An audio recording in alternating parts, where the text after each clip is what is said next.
Chapter 15 Setembro. Winemaking here is a simpler process than that which my mum followed in England, but the producing of 1,000 or more litres means it is a much more time consuming labour of love. Vigneal and a week of change. Our neighbours once again take their cue from nature, from the natural world, and the view from our veranda changes once more. During the first week of September, the days lose some of their heat and showers fall, wetting the ground, sending rivulets flowing along the leaves of vines, falling on the purple and white bunches below them. Stephen and I worry about the grapes being spoilt, but our neighbours assure us that this moisture will enable the fruit to plump up before it is harvested. And these words are backed by actions when the following week brings hot sunshine and our village erupts with activity. Black bins are dropped along the edges of vines as the day begins, and families or friends working alone toss bunches of fruit into the large containers, systematically clearing the rows of plants. At the end of the day, fruit is collected by tractor or taken manually to wine cellars and yards. One such time, we see the Major carrying the large bins on shoulders which have borne weight of container and heat of the sun for more years than he cares to remember. And although black plastic has replaced woven baskets, some images cannot help but echo the past. The bins are emptied into a wooden or steel trough, and grapes are crushed by two cogged rollers which, in our village at least, are turned by hand, and the mush falls into large vats where, with the aid of only a little sugar, they ferment for a week.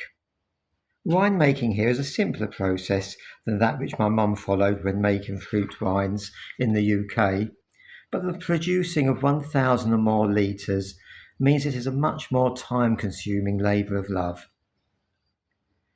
The sound of the wine fermenting in wooden casks is something which Stephen and I hear during the times we sit in Manuel T's cellar with him on the sunny evenings which remain in noticeably shortening days. The new wine is considered ready to drink in November, and until that time there remains the product of the previous year's labour to exhaust. The vines are left and attention is turned to the maize. From dry husks atop straw stems, which Stephen and I had presumed were dead and of use to no one, the yellow cobs are harvested. I am reminded, not for the first time since moving here, of an expression my dad often used. Necessity is the mother of invention. And the necessity to invent in our village comes from the lack of funds to buy anew. The desire to use the land as much as remains economically viable is also a factor, and it's Pedro and Lourdes who we find parting corn from cob using a previously manual device which had been fitted with a motor. During the 20 minutes or so we've watched our neighbours working the machine, it was persuaded several times with a broomstick used to knock the slipped leather strap back into place so that it could continue its job. We said our goodbyes when the belt finally broke and our neighbours were adding another staple to the strap. Fresh sheets, towels and faces. There were 2 whole days after our family had returned to England when it was only Steve and I in the house, and after Linda had been part of our home for more than 2 months, it felt strange not to have her here. However, over the following couple of days, sheets and towels were washed, floors were swept and mopped, and Stephen and I made time for each other, while I still managed to find me time and Stephen to find his time. There were periods we could just lose ourselves in thoughts or of everything or nothing in particular. And at the end of the day, we felt ready for our next visitor. Steve and I drove to the airport on which was to become one of the last times we would do the airport run. The miles, the time and the money cost a lot, and collecting friends from Porto which we had helped. Sorry, let me start again. Steve and I drove to the airport, and which was to be one of the last times we would do the airport run.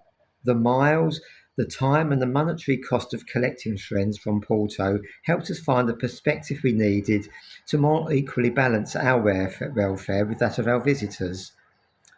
However, much we wanted to ease their travelling times for them. On this trip, our journey to Porto took slightly longer than we had anticipated, and the flight of Stephen's friend Les had arrived a tad ahead of schedule. But by one of those remarkable pieces of timing, we strolled into the arrivals terminal from one direction as our friend walked purposely into it from the flight side. The week the East Wing spent with us did a lot to allay fears about how we would cope with another month which was going to be full of people coming to see us. And the 10 days that Les stayed with us were enjoyable and relaxed. Stephen's friend was in her 70s and took the time she had to appreciate many of the things that we did, such as the simple walks along forest paths above our home, a visit to the botanical gardens in Coimbra, and the morning at the honey festival. As well as the honey, our friend bought Stephen. Oh, as well as the honey our friend bought, Stephen bought a mug for manual tea with a slogan about the holder drinking more than his donkey, and the days made wonderful memories for us all. The above activities were things the three of us did together, but there were times when Stephen was teaching and Les and I chatted or went on an errand into Miranda, and it was on these occasions that we became friends.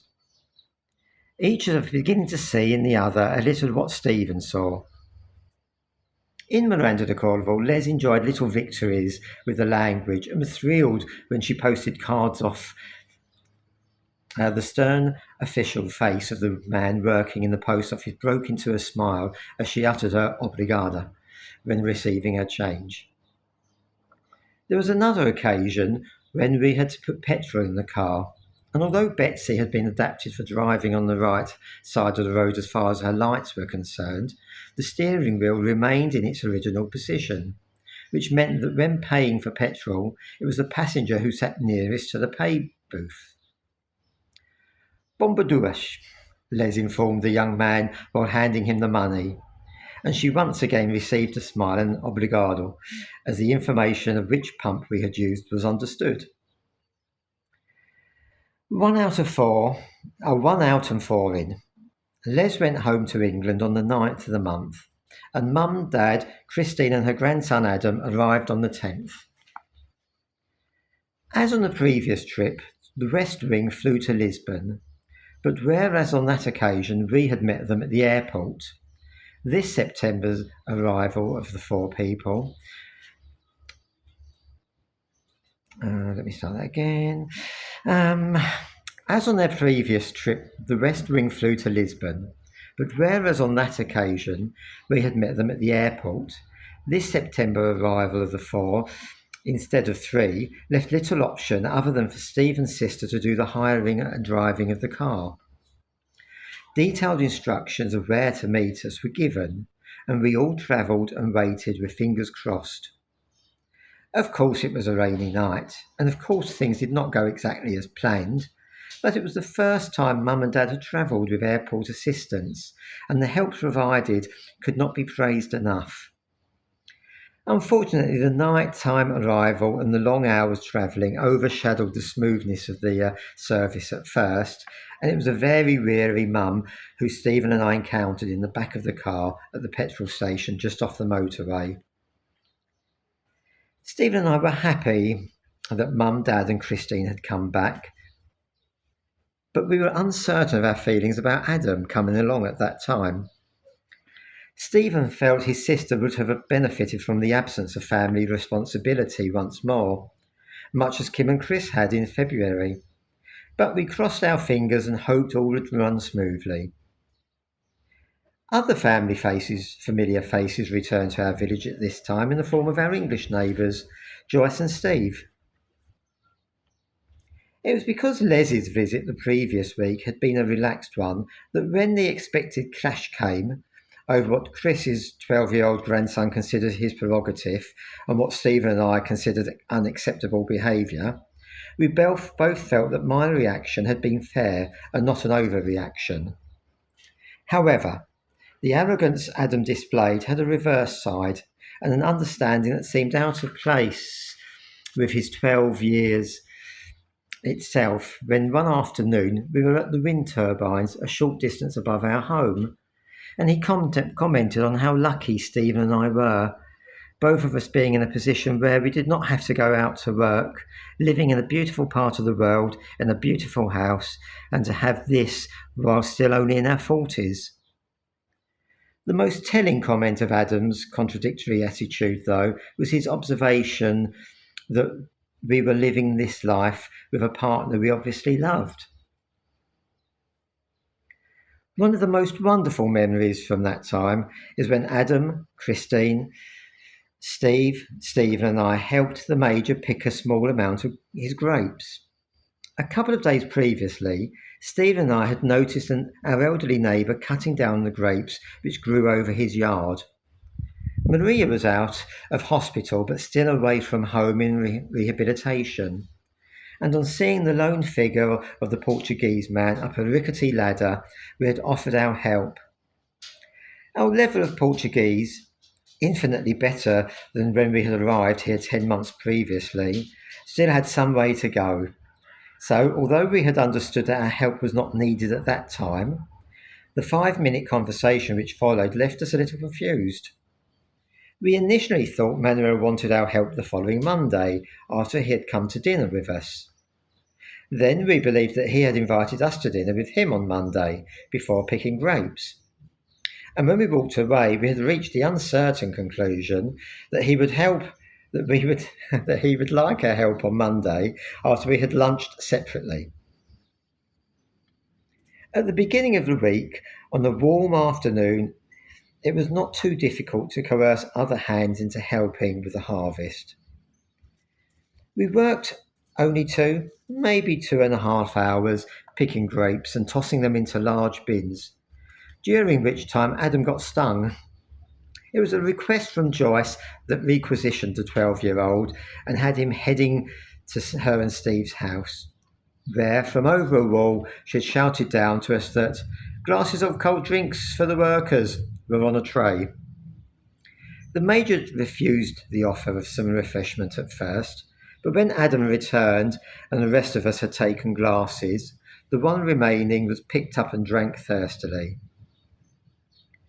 The 4.5 of us, picking grapes alongside the old man, had made only as much headway along the rows of vines as he had done on his own, and we said our Ademania with a greater understanding of the devotion producing wine and caring for the vines required amongst the older generation in this part of Portugal.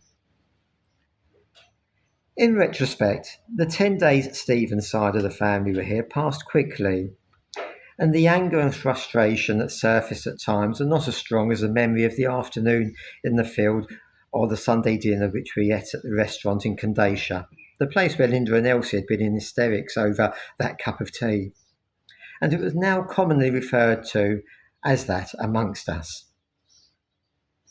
As we had done on the occasion we had lunched there with Les, after leaving the restaurant, our family group sat on the edge of a fountain in the town square, the sound of the water registering in our subconsciousnesses, while fingers plunged into the cool of it. A football match with friends. Between the West Wing's departure and the next set of friends arriving, there were 2 days on our own again, and Stephen and I did not feel particularly pressured as we rented our home once more. The reason for our relaxed state of mind was because we had not been required to do the airport run to Lisbon with Mum, Dad, Christine and Adam, and we were not expected to do the airport run to Porto to meet my friends, as they were hiring a car and driving down to Coimbra. The rate of text messages between Meg and me had intensified over the few days prior to her arrival, with phrases such as, "Packing my suitcase later," and "Can't wait to see you, Ray and Stephen." I'd worked with Meg, Ian and Ben in Newbury, and to look at us we appeared a disparate bunch. Ian with looks and humour that were not dissimilar to Harry Hill. Ben, whose soft, well-spoken manner but casual dress made him appear to be a middle-class student. And Meg, whose black eye makeup and sombre clothes, contrasting with a splash of fuchsia pink from a wide plastic bangle or garish gold courtesy of large hoop earrings, left little doubt that she admired Amy Winehouse. Yet Ian and I shared a common link because we'd both been postmen for a similar period. Ben's soft nature was not dissimilar to mine, though our ages were 20 years apart, and Meg's hard image was betrayed by the smile which came easily to her lips, and with her it seemed I shared a gift of seeing the good in life.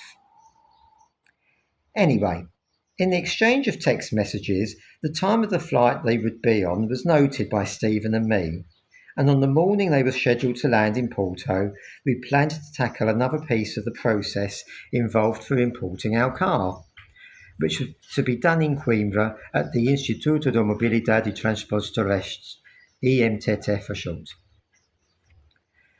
The morning was uncharacteristically sunny for a day when visitors were expected, and we were just finishing an earlier than usual midday meal when the mobile phone rang and Meg's name appeared on the screen. Hola, Meggie. Ray, we're at the airport. Oh, is the flight on time? Yes, it was, and Ian and Ben are just sorting out the car. What? You're at Porto? Yes.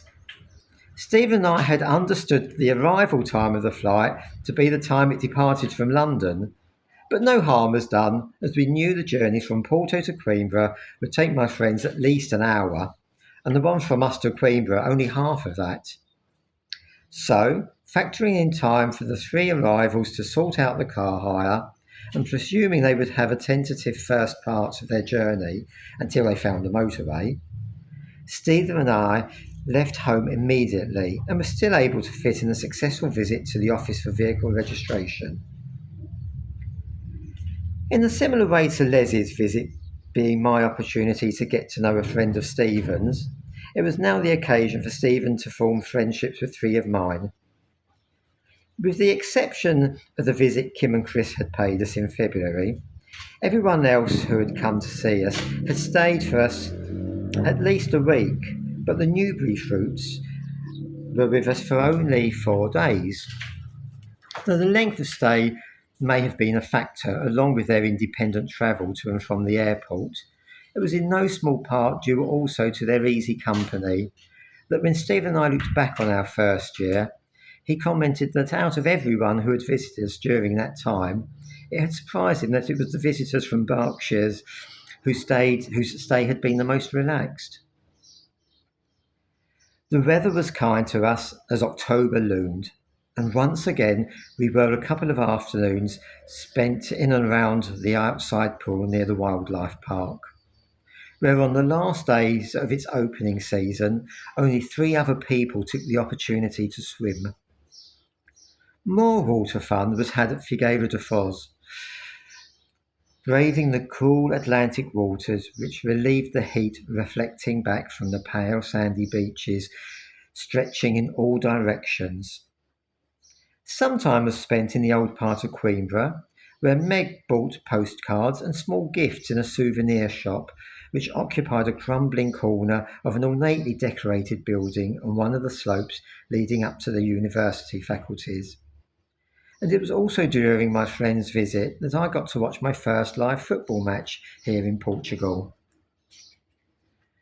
The game Ian and I attended was in a modern stadium which was built to host games in the 2004 European Cup, and the shopping centre, which enclosed part of it, provided Meg and Ben with something to do while Ian and I watched the match.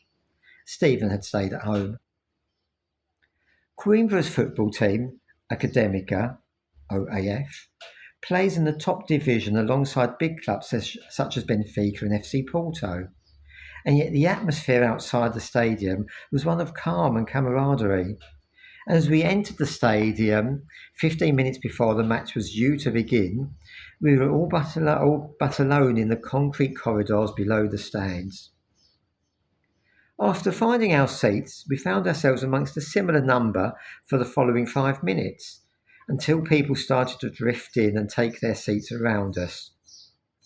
But this momentarily caused unease when we thought we had been sold tickets to the area reserved for visiting supporters. Fans wearing football scarves and football shirts of Firenze, Academica's opponents that evening, began filling the rows to the right of the aisle where we were sitting. And it was a relief when other home supporters joined us as the start of the game grew closer.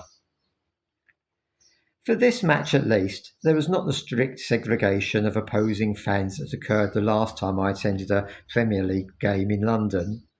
And maybe the teams involved were no threat to each other because they were no real challenge to each other's league survival. Football coverage, I heard at a later date, would appear to back up my theory about the supporters of Academica and Firenze, as the trouble which could accompany an FC Porto versus Benfica match was commented on.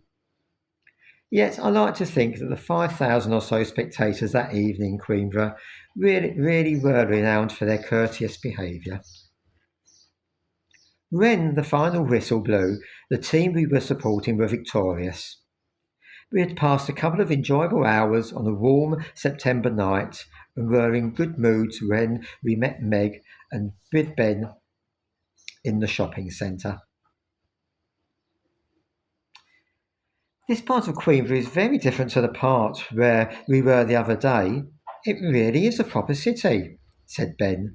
And although someone who was born in Coimbra might have taken offence at my friend's comment, and I find it more and more frustrating how little is known about a country which is Britain's oldest ally, I understood what he meant.